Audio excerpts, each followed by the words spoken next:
Oke, sebelum kita mulai pelajaran kita pada pagi hari ini, Bapak absen dulu ya. Absen Amin, Pak. Ya. Agus, Pak. Andika, Pak. Dila, Ada Pak. Heru, Pak. Hijrah, Ada Pak. Jepri, Pak. Aldi, Ada Pak.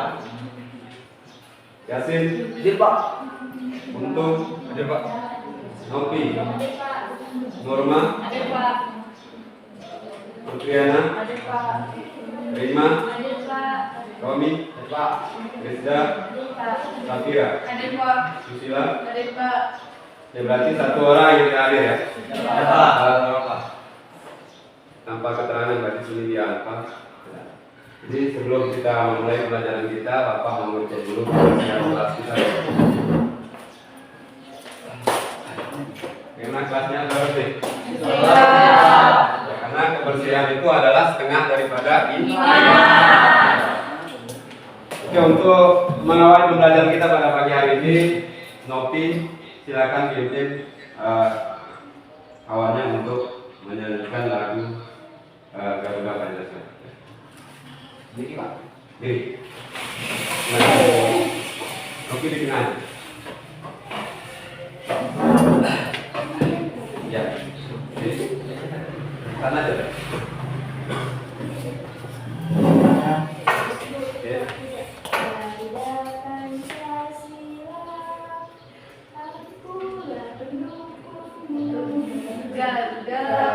Pancasila, akulah pendukungmu. Ayo proklamasi, sedia berkorban untukmu. Pancasila dasar negara, rakyat adil makmur sentosa, pribadi bangsaku. Ayo maju, maju, ayo maju, maju, ayo maju, maju. Oke, terima kasih. Silakan. Pra. Salah. Ini jangan lupa. Ya, materi kita jangan lupa. Ya, ini kita ingat. Lalu, ya, berarti kita sudah masuk ke praksara. Kira-kira apa arti dari praksara? Rusunan setoran. Apa? Nah, di mana manusia mengenal tulisan. Oke. Jadi itulah namanya pras. Inilah tujuan kita untuk belajar materi. Yang pertama, Ya, peserta didik itu mampu menganalisis kehidupan masyarakat Indonesia menjelang maksudnya pengaruh Hindu Buddha dengan baik. Berarti kamu nanti mampu ya menganalisisnya. Bagaimana kehidupan manusia pada saat Hindu Buddha.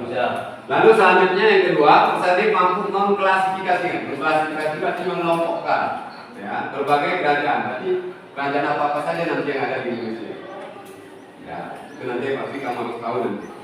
Ya.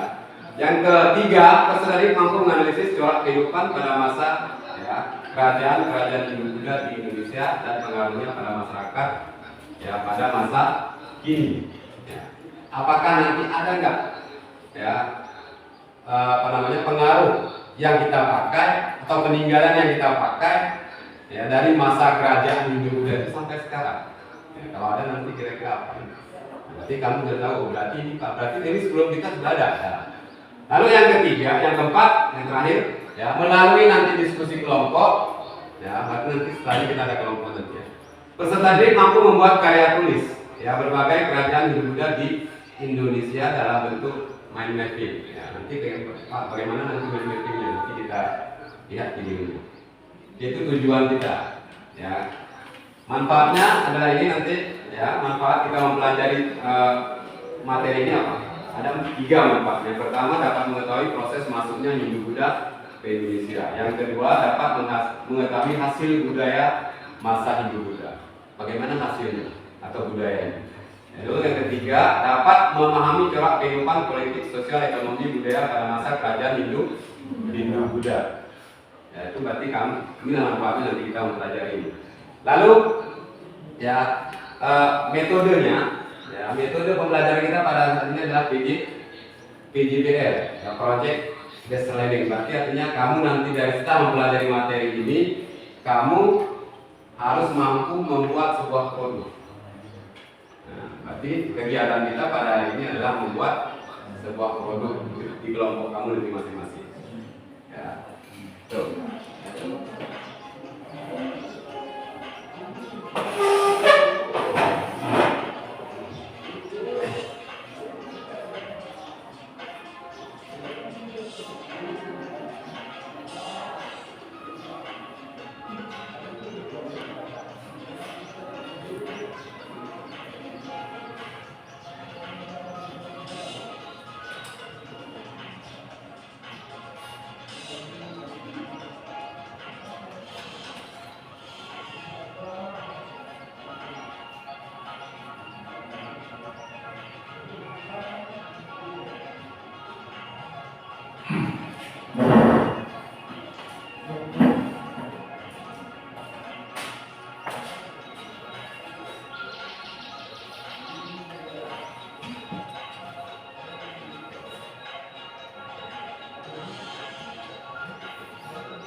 Perhatikan dengan baik. Kalau ada yang mau ditulis nanti silakan ditulis.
Jadi kira-kira ada yang tahu nggak gambar apa itu? Candi Dia kan ada dua, ada tiga. Yang pertama apa? Yang paling Borobudur. Yang di tengah? Atau apa namanya? Buddha. Yang terakhir? Candi? Prambanan. Kira-kira dari yang ketiga ini, apa sudah pernah ke sana?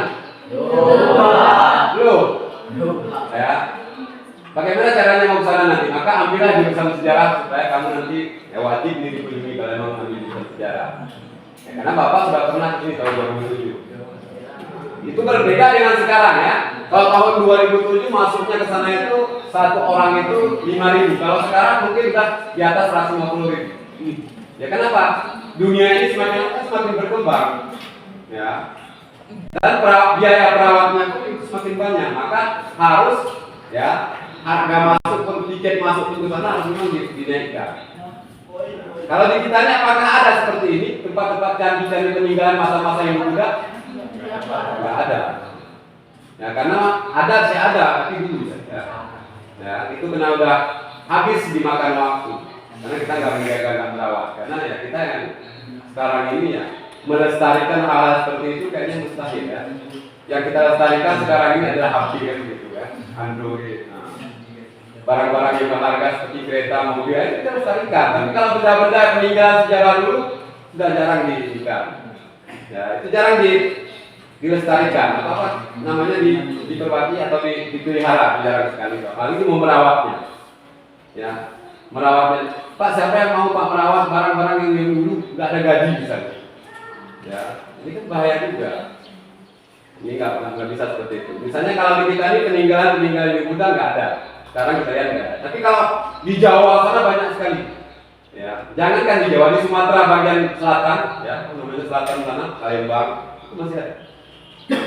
Itu masih ada peninggalan zaman dahulu. Nah, ini berarti nanti kalau kamu ingin ke sini, ya, kan kita berdoa, kita kan boleh ya. Suatu saat Pak saya akan ke sana nanti misalnya. Mau melihat bagaimana bentuk candi Borobudur sebenarnya. Yang saya lihat Pak di TV, di gambar-gambar ada di internet. Sekarang ini kan enak sekali ya. Kita duduk di sini kita bisa jalan-jalan ke dunia Eropa. Kita pilih aja lihat, cuma ya dalam hayalan tapi dalam nyatanya enggak kan. Oh, ini. Oke silakan bentuk kelompoknya. Tahu ini sudah sesuai dengan kelompok masing-masing? Ya. Kalau sudah berarti kita tinggal lanjut kerja. Ya. Kita akan Bapak bagikan di lembar kerja kelompoknya atau lengkap ini. Ini kita sebelum kita menyusun jadwal kita, Bapak bagikan dulu lengkap ininya. Jadi kelompok. Tadi ini kelompok apa? Ini satu, ini dua, tiga, empat. Oke, silakan dibaca ya kamilinya. Ya, lalu nanti buat ya di paling coba dulu di paling akhir. Nah, di situ ada namanya menyusun jadwal proyek. Ya. Pertama tadi sudah selesai kita kira-kira kesepakatan kita bersama berapa menit waktu mengerjakan main mapping tadi. Nah, kira-kira. Oke, kita taruh berarti sekarang jam berapa dah? Setengah 11. Pas ya lewat ya. Kita taruhlah jam 11 jam 10.30. Berarti selesainya nanti jam 11 10. Bisa ya? Berarti ada sekitar 6. Silakan ini perhatikan. Ini cara membuat mind mapping. Silakan diperhatikan.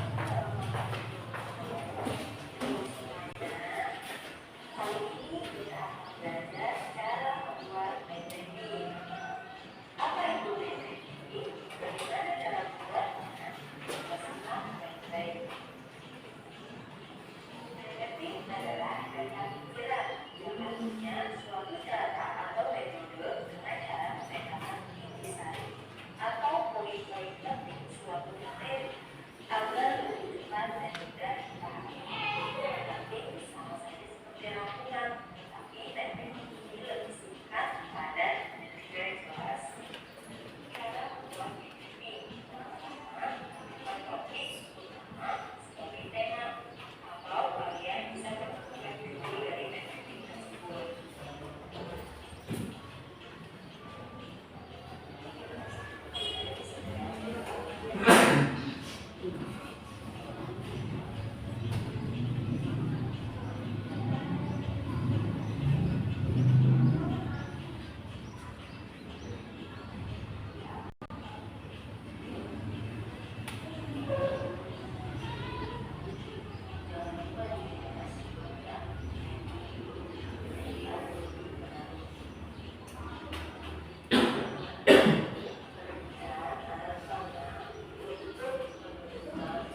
Bagaimana?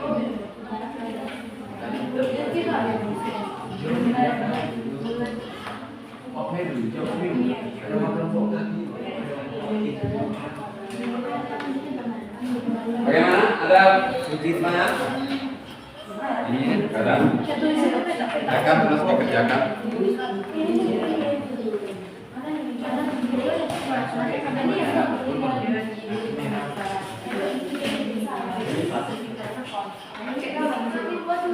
Oke. Yang meneliti tidak. Ini siapa yang Pak Yasin?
Intannya nggak ada yang tergambar.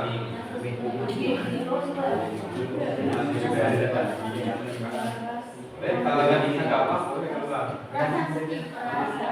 Berikan juga boleh.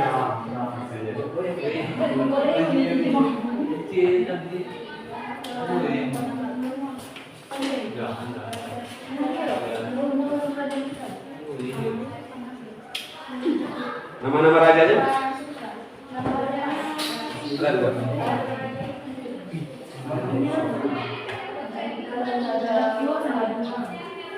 Ini nama-nama raja yang memerintah di sini apa? Ya. Kan ada banyak. Nggak usah ini dirikan nggak usah. Kalau lebih dari kita biasanya boleh di mana membuat perjanjian.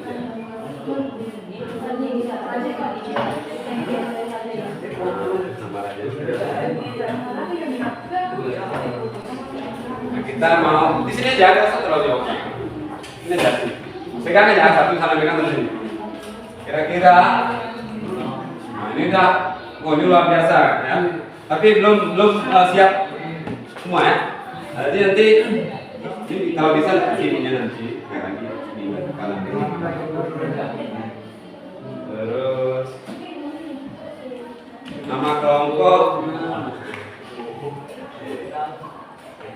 contohnya nih. Oke, ini udah mantap nih. Nah, tapi kalau bisa minggu depan kita baguskan lagi warnanya kayak mau ditolong apa? Oke, ini udah bagus. Oke, kelompok ini kelompok apa nih? Dua. Nah, kelompok 2 udah mantap nih. Tinggal hasilnya. Oke. Ini warnanya kalau boleh ya diapakan? Ini diri sini apa mau? Apa mau isinya? Oh iya. Warnanya kalau bisa diinikan lagi warnanya. Atau misalnya mau buat di sini minggu depan tapi ya. Minggu depan kita kerjakan lagi di masih ini kita kasih waktu sekitar 15 menit lagi. Atau 10 menit sebelum kita selesai. Oke? Oke, silakan. Hindu. Lalu yang kedua tentang Buddha. Kenapa Buddha bisa lahir? Karena Hindu ini terlalu mengekang kehidupan masyarakat India. Ya, sehingga tadi kan ada Siddhartha Gautama itu kan yang melahirkan agama Buddha. Karena dia tidak tahan melihat masyarakat India dikekang oleh kaum Brahmana. Nah, maka muncullah agama baru, yaitu Buddha. Ya, sehingga Buddha ini agama yang wajib disebarkan. Dan juga agama Buddha itu tidak seribet agama Hindu. Nah, Hindu itu menggunakan bahasa, tadi kan di sini ada tadi bahasa Sanskerta tadi kalau nggak salah. Itu yang dimengerti hanya kaum Brahmana saja. Ya, masyarakat India nggak mengerti itu. Mereka menggunakan bahasa Prakrit, itu bahasa Sanskrit. Contoh misalnya di kita nih, kamu nggak paham bahasa Inggris. Nah, saya mengajar pakai bahasa Inggris, nggak pernah ada bahasa Inggrisnya. Nggak ngerti kamu. Ini apa yang diajarkan bapak itu bahasa Inggris? Nah, coba kalau saya misalnya kamu bisa bahasa Indonesia, saya ngajar bahasa Indonesia. Kalau nggak bisa misalnya bahasa Indonesia, saya juga bisa bahasa Gayo bisa. Ini bahasa kita. Nah, jangan nanti orang nggak bisa bahasa Indonesia misalnya di rumah kamu, ya. Terus bahasa Indonesia ini apa yang orang ini ngomong? Kan sama nanti kayak kerbau nonton TV kan? Nggak ngerti dia apa bahasa itu, nggak ngerti. Jadi seperti itu juga lah Hindu, ya. Mereka tidak mengerti bahasa itu. Jadi nanti kesimpulannya agama Hindu itu lahir di India. Ya, duluan agama Hindu lahir, lalu setelah itu agama Buddha. Buddha itu artinya seseorang yang telah mendapat pencerahan. Atau kalau bahasa sekarang ini menerima wahyu. Nah, itu menerima wahyu dari seseorang misalnya. Atau kan banyak juga nanti kamu menuntut ilmu, Pak saya baru menerima wahyu maka wajib saya sebarkan. Nah, itu kan bahaya zaman sekarang, sesat namanya, nggak boleh. Jadi mungkin itu kesimpulan materi kita selanjutnya, ya materi kita selanjutnya nanti ya masih tentang bersama ini, ya tugas kamu yang belum siap nanti kita siapkan lagi di minggu depan, ya dengan materi yang lain. Baru setelah itu kamu siapkan, baru kita nanti presentasikan masing-masing kelompok di depan. Berarti kan masih ada waktunya yang belum siap tadi, ya siapkan lagi nanti minggu depan ya. Nah, minggu depan ya kan sekarang kamu siapkan minggu depan aja nanti. Nah, minggu depan disiapkan. Nah, lalu nanti kita presentasikan nanti kita waktu tadi di awal tadi waktu 15 menit. Nanti kalau 15 menit presentasi kita nanti kita kurangi waktunya supaya nanti bisa semuanya dapat presentasi. Ya, setelah itu nanti baru lagi kita ada namanya evaluasi. Nah, jadi evaluasi itu harus perlu bawa api semua. Ya, bawa api dan ada paketnya. Jangan bawa api aja paket nggak ada. Ya, itu nanti nggak bisa kerjakan. Karena kita nanti evaluasinya pakai Google Form. Nanti linknya akan dapat bagikan nanti kamu tinggal di sini. Masing-masing, bukan per kelompok, itu individu ya. Nah, individu kalau ini sebelum mengakhiri pelajaran ini, marilah kita berdoa menurut agama kita masing-masing, ya. Berdoa di dalam hati, ya. Berdoa di dalam hati dimulai.